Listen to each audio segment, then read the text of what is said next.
Europe 1. L'Allemagne aussi fait face, même s'il n'y a eu pour l'instant que 16 morts dans le pays. Angela Merkel a tenu un discours. Hier, Vincent Hervouet, la chancelière s'est adressée directement aux Allemands en ces termes.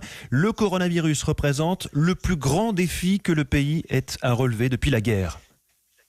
Oui, une fois par an seulement, le chancelier s'adresse aux Allemands, c'est des vœux télévisés, bonne année, bonne santé.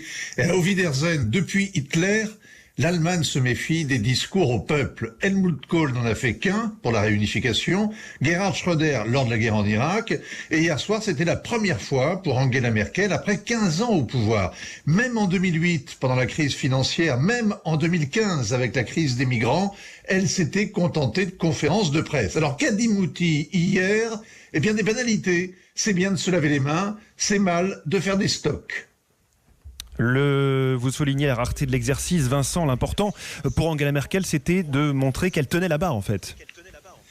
Oui, la première victime de l'épidémie, c'est le leadership, c'est la capacité à entraîner, à organiser, à vaincre la peur. La plupart des dirigeants en Europe ont nié la réalité, ils ont noyé le poisson et finalement, ils laissent mourir les plus fragiles, faute de machines respiratoires. Il y a une semaine, le journal Bild titrait « Aucun leadership à la chancellerie ». Ça a réveillé Angela Merkel. Depuis, elle a franchi 3 Rubicons. Sur le plan symbolique, avec ce discours qui dramatise. Sur le plan économique, elle va injecter des milliards, liquidant ainsi le dogme du zéro déficit. Et sur le plan européen, en bouclant la frontière avec la France, elle a torpillé le sacro-saint principe de la libre circulation. Angela Merkel sort de son hibernation, alors les Allemands vont pouvoir y entrer. Le regard international de Vincent Hervouet, comme chaque matin dans le journal de 8h d'Europe 1.